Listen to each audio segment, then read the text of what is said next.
Selamat pagi Sobat Investor. Bagaimana kabar portofolio Anda pada perdagangan kemarin? Semoga selalu cuan untuk hari ini. Indeks harga saham gabungan pada perdagangan Kamis 4 September 2025 kemarin mengalami koreksi, di mana indeks turun 18,52 poin atau 0,23% ke level 7.867,35. Ini merupakan penurunan cukup tipis dan IHSG tampaknya bergerak secara sideways setelah mengalami kenaikan cukup signifikan selama 2 hari terakhir. Jika kita melihat dari sisi sektor, hanya 2 sektor yang bergerak positif pada Kamis lalu, yakni sektor non-primer dengan kenaikan tertinggi sebesar 3,61% dan transportasi sebesar 0,09%. Sedangkan sektor lainnya berada di zona merah dengan sektor bahan baku turun cukup dalam sebesar 1,12%. Nah, yang menarik dipantau juga saham-saham MNC Group ini terpantau mengalami kenaikan secara persentase pada perdagangan Kamis kemarin, mulai dari MSKY, MSIN, dan KPIG.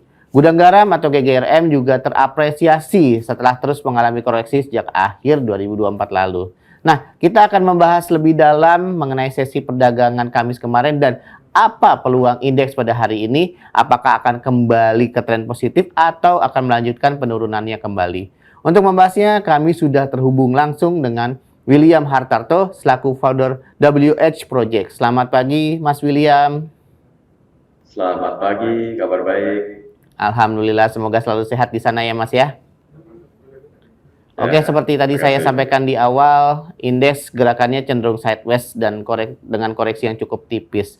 Kira-kira apa saja, Mas, yang menjadi faktornya pada perdagangan kemarin, Mas? Baik, pada kemarin tidak lepas dari kemungkinan profit taking dikarenakan pekan pendek dan juga karena IHSG sudah menguat 3 hari sebelumnya ya. Jadi kita tahu dari tanggal 1 September sampai dengan hari Kamis kemarin, lebih tepatnya Rabu, sorry. Jadi 1 sampai 3 September itu IHSG mengalami penguatan yang lumayan ya. Dari awalnya turun sampai 7.500-an, naik sampai sempat kembali ke level 7.900, hampir balik ke level 8.000. Cuman ya karena sama pekan pendek dan koreksi yang dalam itu langsung mengalami recovery yang cukup cepat sehingga profit taking sepertinya sudah mulai terjadi. Oleh karena itu untuk hari ini perkiraannya juga akan sama pergerakan mix yang dipicu oleh profit taking dikarenakan kesempatan penguatan yang lumayan tercermin dari HSG, berarti kan banyak sekali saham-saham mengalami penguatan sehingga pelaku pasar pasti tidak akan melewatkan kesempatan ini untuk mengambil momentum ya bahwa profit sudah terrealisasi, maksudnya sudah menuju terrealisasi sehingga mereka mulai melakukan penjualan. Itu yang saya perhatikan dari perdagangan sepekan kemarin dan yang mungkin terjadi pada awal pekan ini. Oke, kita bicara kembali ke proyeksi pada Senin pagi ini. Kira-kira apa yang akan terjadi, Mas, pada pagi ini? Mungkinkah kalau misalkan dibaca secara turunnya kira-kira sampai dengan level supportnya di level berapa, atau mungkin ada kemungkinan kita kembali ke tren awal, yaitu pergerakan yang cukup positif? Baik, seperti yang diulas di awal, IHSG itu mengalami pergerakan sideways ya. Supportnya cukup terlihat jelas yaitu pada 7.800, seperti yang kita pernah ulas sebelumnya, artinya IHSG membentuk pattern double top di level 7.800 tersebut. Kalau misalnya tembus kan berarti market kita bearish, cuman sekarang ini terjadi rebound dalam 3 hari terakhir, berarti IHSG akan kembali menguji level 7.800 ini sebagai supportnya. Untuk resisten ada level yang perlu diperhatikan yaitu 7.913, itu kan all time high IHSG yang sebelumnya, yang maksudnya sebelum mencapai level 8.000 pertama kali itu 7.913 menjadi resisten yang merupakan all time high juga. Jadi untuk hari ini diperkirakan menjadi resisten yang akan diuji. Apabila mampu ditembus, kita bisa melihat IHSG kembali ke level 8.000. Tapi untuk pekan ini diperkirakan termasuk hari ini dan sepanjang pekan ya diperkirakan IHSG bergerak dalam area 7.800 sampai dengan 7.913 ini. Kita lihatnya nanti mana yang bisa ditembus ya. Soalnya kalau lihat dari beberapa sentimen cukup variatif ya. Nantinya The Fed akan melakukan rate cut, tapi juga kalau lihat dari IHSG-nya sepertinya sentimen negatif, asing net sell mulai besar lagi beberapa waktu terakhir ini. Jadi sepertinya lebih kepada sentimen eksternal dengan internal yang akan mengarah pada pergerakan IHSG yang menjadi mix. Apalagi ditambahkan dengan data pengangguran yang baru dirilis di Amerika Serikat ya Mas ya.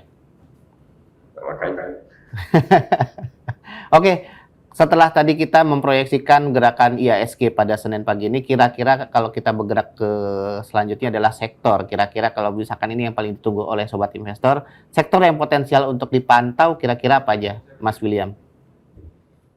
baik, pada saat market mengalami pergerakan mix itu sangat mungkin terjadi sektor rotation dan itu bisa cepat sekali. Kalau berdasarkan perdagangan sepekan yang lalu, kelihatan ada sektor rotation yang terjadi dan ini menguntungkan sektor poultry atau juga pakan ternak ya biasanya sebutnya ya. Jadi saham-saham seperti Java, Cepin, dan Main ini terlihat ada momentum yang muncul dan bisa dimanfaatkan oleh pelaku pasar untuk trading pada hari ini. Ketiga saham ini saya rekomendasikan buy dengan Java memiliki support pada 1.700 dan target pada 1.850. Lalu saham Main 160 saya rekomendasikan buy dengan resisten pada 710 sebagai targetnya.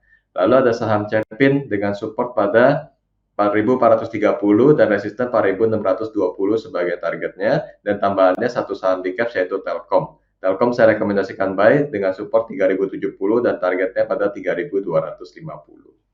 Ini menarik nih, tadi baru disebutkan Telkom atau TLKM yang baru saja kemarin mengalami pergantian direksi ya kemarin ya. Nah ini ternyata masuk dalam rekomendasi yang diberikan oleh Mas William. Cukup menarik juga nih Mas.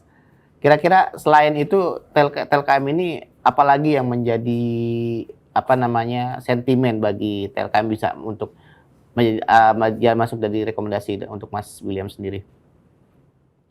Baik, sebenarnya rekomendasi itu tidak memperhitungkan atau tidak mempertimbangkan pergantian direksi, karena sebenarnya pergantian direksi itu kan lebih kepada sentimen jangka panjang ya. Biasanya pelaku pasar akan mempertimbangkan pergantian direksi sebagai sentimen dengan estimasinya bahwa dalam jangka panjang pergantian direksi bisa mendatangkan perbaikan kinerja atau pertumbuhan yang lebih baik. Tapi itu kan belum kelihatan gitu. Jadi saya melihat Telkom itu terjadi dominasi pembelian atau yang biasa kita sebut akumulasi yang besar, dan secara teknikal memang sudah cukup menarik dan memiliki peluang untuk kenaikan yang lebih cepat karena trennya memang sudah naik. Jadi itu kenapa saya rekomendasikan untuk hari ini. Semisal dari awal dia masih sideways atau lagi downtrend, mungkin saya akan rekomendasikan wait and see ya, karena kalau direkomendasikan untuk hari ini tapi naiknya bisa berapa minggu atau berapa bulan kemudian karena memang trennya belum terbentuk, itu kan seperti rekomendasi yang disayangkan karena mungkin ada saham lain yang lebih menarik gitu. Tapi melihat momentumnya sudah datang ya, saya kira sudah cukup oke untuk merekomendasikan Telkom di hari ini. Baik, itu tadi yang ditunggu oleh sobat investor. Saham-saham apa aja yang kira-kira dapat dipantau oleh sobat investor pada pagi hari ini. Baik, terima kasih Mas William atas waktu dan kesempatannya untuk hadir di Ticker Talk pada pagi ini. Terima kasih Mas William. Baik, sobat investor. Baik, sobat investor, demikian proyeksi indeks dan saham pada hari ini bersama Mas Williams. Semoga informasi ini bisa menjadi rujukan bagi sobat investor sebelum melakukan trading. Namun, patut diingat bahwa segala keputusan pembelian dan penjualan saham adalah keputusan pribadi dari sobat investor. Selamat pagi dan selamat beraktivitas. Salam cuan.